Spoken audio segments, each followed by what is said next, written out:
Les premiers pas de Jules Verne en Picardie, c'est ici, dans ce port de pêche du Crotoy, qu'il les fera.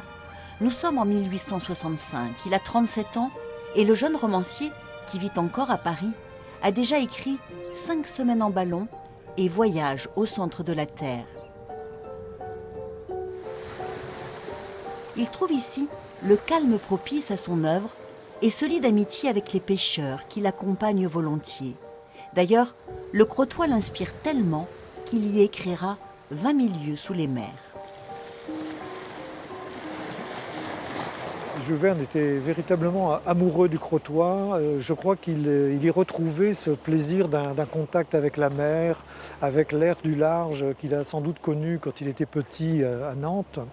Et puis il va aussi y trouver une inspiration parce que cette mer qui arrive tous les jours comme ça, elle va lui suggérer des histoires de voyage sur les mers et sous les mers aussi.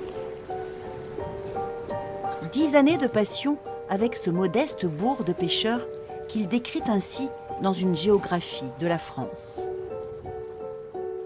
Il dit que c'est un charmant petit port de mer situé sur une presqu'île avancée de la baie de Somme qui a conservé quelques restes de son enceinte fortifiée et les ruines du château où Jeanne d'Arc fut enfermée par les Anglais en 1431. Et puis bien sûr, il évoque la magnifique baie de Somme, véritable bras de mer à marée haute, vaste désert de sable à marée basse. Jules Verne finit même par louer une maison à l'année. Il coule des jours heureux dans cette belle bâtisse toujours visible, avec sa femme Honorine et leur fils Michel.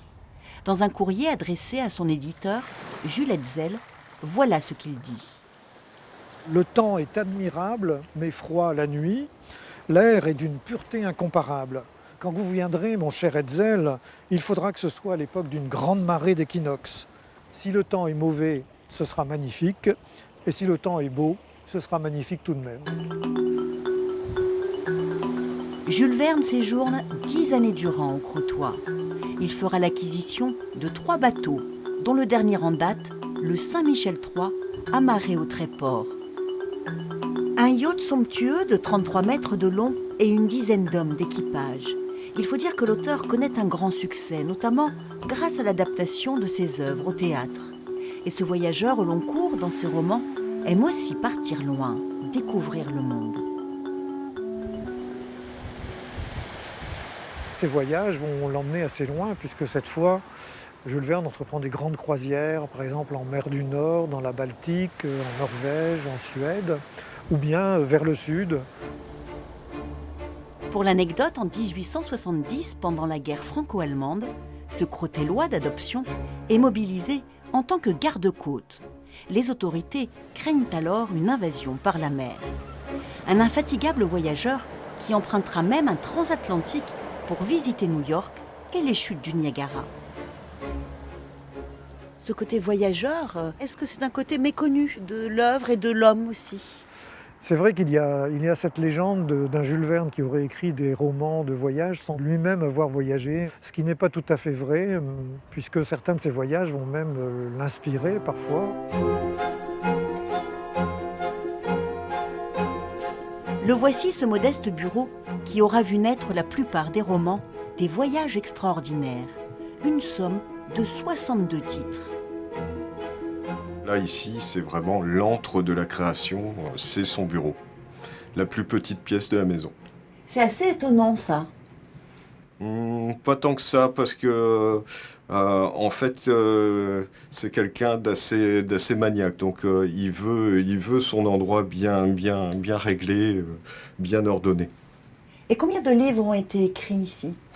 37 romans, soit plus de la moitié de son œuvre durant les 18 ans qu'il a passé dans cette maison. Né à Nantes, Jules Verne passe 17 ans de sa vie à Paris, où il part s'installer à l'âge de 20 ans. Puis il épouse Honorine, une amiénoise, et s'installe à Amiens en 1871. Il y passera 34 ans, jusqu'à sa mort. Le couple Verne va déménager plusieurs fois, notamment dans ce très bel hôtel particulier qui abrite aujourd'hui le musée Jules Verne. Amiens a une liaison régulière avec Paris, c'est ce qui plaît à Jules Verne justement.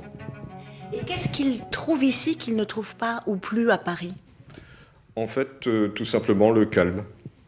La vie parisienne est trop trépidante à son goût, trop bruyante, et donc il cherche une atmosphère un peu plus propice à l'écriture des voyages extraordinaires, donc de ses romans. La maison à la Tour est occupée pendant 18 ans par la famille Verne. L'auteur y mène une vie rangée, réglée. Il travaille tôt le matin, ses après-midi sont consacrés à sa vie sociale. Il fréquente assidûment les cercles scientifiques et devient conseiller municipal en charge de la culture. À ce titre, il défendra bec et ongle le projet de cirque municipal en dur.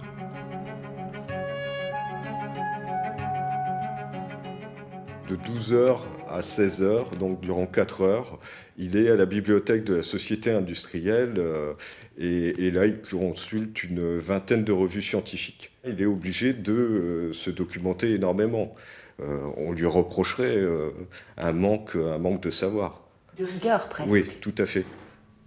L'homme Verne, dont Honorine, l'épouse et la secrétaire, affectionne aussi le théâtre et s'initie à l'espéranto, cette langue internationale qui commence à émerger. Il est célèbre, reconnu, fortuné, mais il souffre de l'absence de reconnaissance de ses pairs et ne sera jamais accepté à l'Académie française. Il est beaucoup plus reconnu à l'étranger qu'en France, où il a toujours cette étiquette d'auteur pour la jeunesse et qui lui a collé depuis le début. Et pourtant, Jules Verne reste l'un des auteurs les plus traduits au monde, et son œuvre est une inépuisable source d'inspiration pour le cinéma. Lorsqu'il meurt, le 24 mars 1905, plus de 5000 personnes assistent à ses obsèques en l'église Saint-Martin d'Amiens. La maison de Jules Verne accueille 47 000 visiteurs chaque année, l'une des maisons d'écrivains les plus visitées en France. Vers l'immortalité et l'éternelle jeunesse, c'est la belle épitaphe à Jules Verne du sculpteur amiénois Albert Rose. Le tombeau de l'écrivain est à découvrir dans le très beau cimetière de la Madeleine.